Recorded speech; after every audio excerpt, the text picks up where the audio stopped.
জেরিন প্রশ্ন করেছেন, নতুন বাংলাদেশে কি আশা রাখতে পারি? ইসলামী শিক্ষা ব্যবস্থা কায়েম হবে জেনারেলের পাশাপাশি?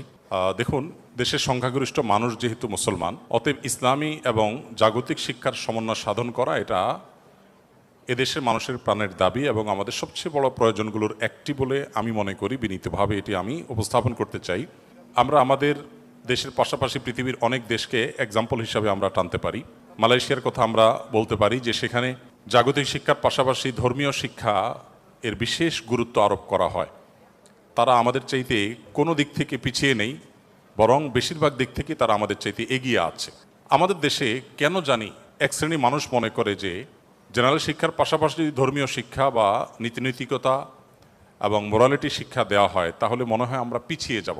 আমি বিনয়ের সাথে বলতে চাই, গত 50 বছর যাবৎ ইসলামকে পাশ কাটিয়ে আমরা এককভাবে জেনারেল শিক্ষাকে শুধুমাত্র বিশেষ গুরুত্ব দিয়ে ইসলামী শিক্ষাকে খুব সীমিত পরিসরের মধ্যে সীমাবদ্ধ রেখে আমরা এগিয়েছি।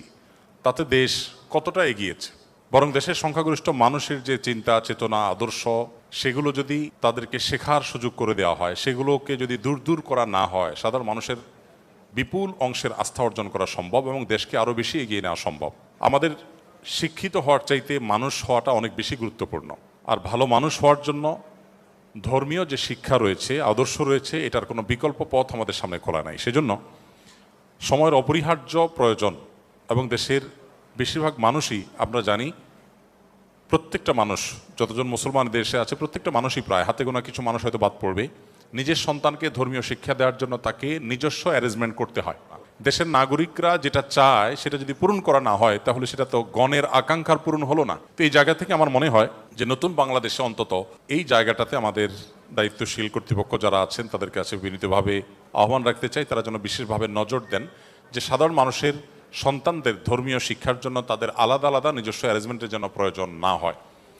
এবং আমাদের জাগতিক শিক্ষার সাথে সাথে তাদের নীতিনৈতিকতার শিক্ষা আদর্শের শিক্ষা যদি থাকে তাহলে কিসের গ্যাংয়ের মতো যে অভিশাপ সেটা আমাদেরকে বইয়ে বেড়াতে হবে না।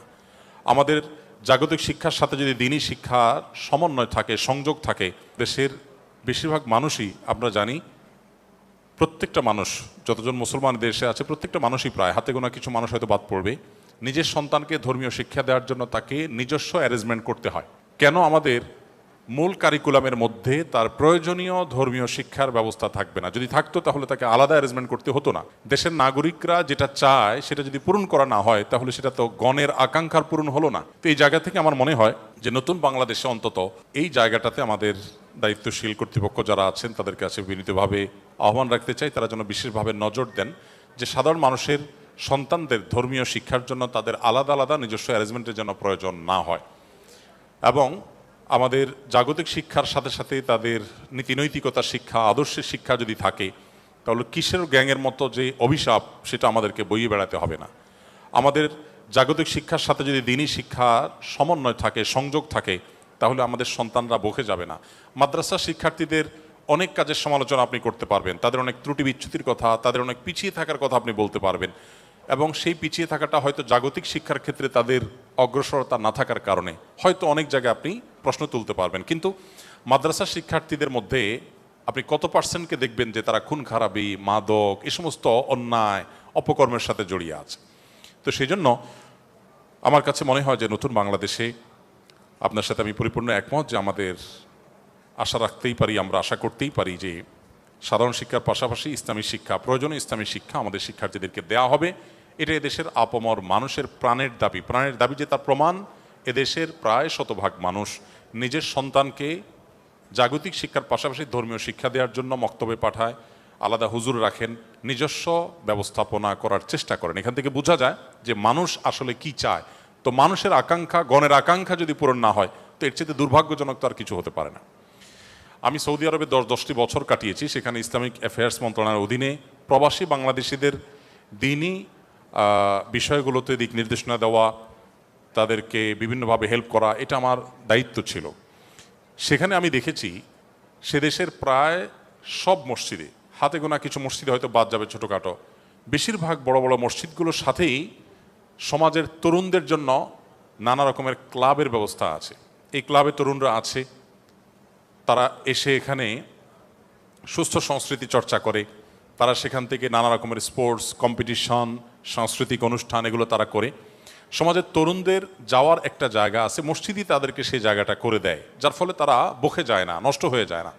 দুঃখজনক, আমাদের দেশের তরুণদের জন্য মসজিদে সেরকম অ্যাক্সেস দেওয়া তো দূরের কথা, ছোট বাচ্চা কাচ্চা একটু জোরে আওয়াজ করলে অনেক মুরব্বীরা ধমক মেরে বসেন। এবং আমাদের দেশে কোনো মসজিদের সাথে এরকম কোনো জায়গা থাকবে যে জায়গাতে যে অফিসে তরুণরা বসে কাজ করবে, এটা আসলে আমরা চিন্তাও করতে পারি না। আমাদের নবী করিম সাল্লাল্লাহু সাল্লামের মসজিদে নববীর আঙ্গিনায় ইথিওপিয়ান সাহাবিরা এক ধরনের কম্পিটিশন, এক ধরনের খেলাধুলার আয়োজন করেছেন প্রশিক্ষণমূলক, এবং নবী সাল্লাল্লাহু আলাইহি সাল্লাম তার সহধর্মিনী আয়েশা রাদিয়াল্লাহু তাআলা নিজে সেটা এনজয় করেছেন, দেখেছেন সেই খেলা।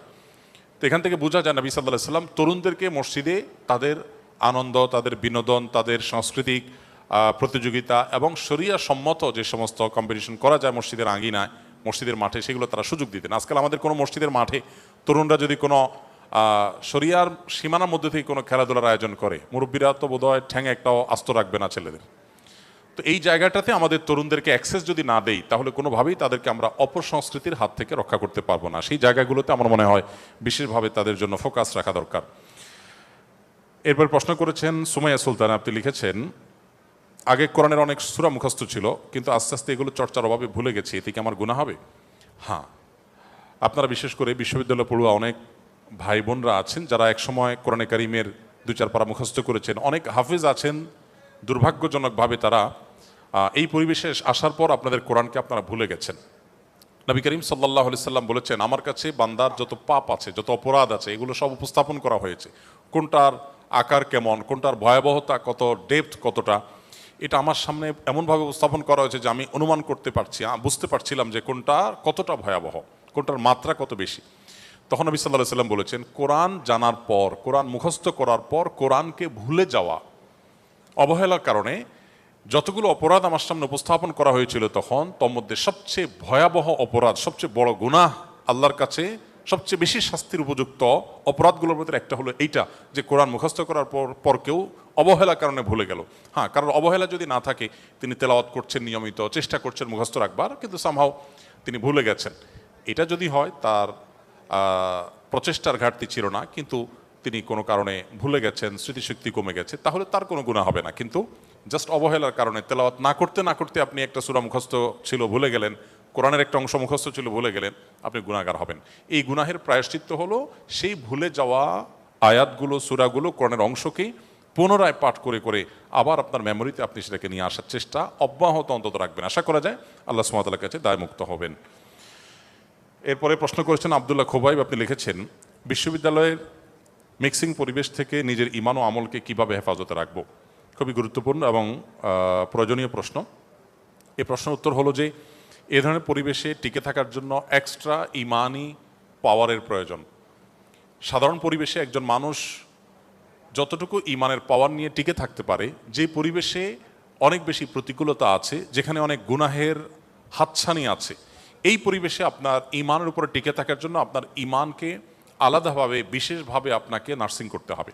সেজন্য আপনি নিয়মিত বিভিন্ন সেশন, বিভিন্ন হালাকা, ভালো মানুষদের, নেককারদের, ওলামা একরামের সান্নিধ্য, তাদের ঘরোয়া বৈঠক এবং নিয়মিত তাদের যে স্পিচগুলো আছে সেগুলো শোনা, নিয়মিত কোরআন হাদিস অধ্যয়ন করা, আপনি বাইরে থাকলে যতটা করতেন এই পরিবেশে আপনার সেটার পরিমাণ বাড়িয়ে দিতে হবে। যত বেশি আপনি করবেন তত বেশি আল্লাহ তাআলা আপনাকে সেভ রাখবেন ইনশাআল্লাহ। সেই সাথে আল্লাহ তাআলার কাছে আশ্রয় চাইবেন এবং যথাসম্ভব দোয়া করবেন, চোখের পানি ফেলবেন যে আল্লাহ আপনি আমাকে হেফাজত করুন। মনে রাখবেন, আপনি আপনার কেরিয়ারকে গড়ে তোলার জন্য চেষ্টা করছেন, ভালো কথা, কিন্তু সেটা করতে গিয়ে যদি আপনার ঈমান, আপনার আমল, আপনার তাকওয়া, আপনার চরিত্র, এগুলো যদি আপনি ধ্বংস করে ফেলেন, তাহলে এটা আপনার ব্যাড ইনভেস্ট হলো। যা ইনভেস্ট করলেন, যা প্রাপ্তি হলো, তার চাইতে লস আপনার বেশি হলো। এই জন্য আলাদা করে এই বিষয়টিতে আমাদের মনোযোগ দিতে হবে। বিশেষভাবে বারবার ঈমানকে নবায়ন করার জন্য বিভিন্ন আয়োজনের সাথে ইনভলভ থাকতে হবে, তাহলে দিন শেষে ইনশাআল্লাহ সহজ।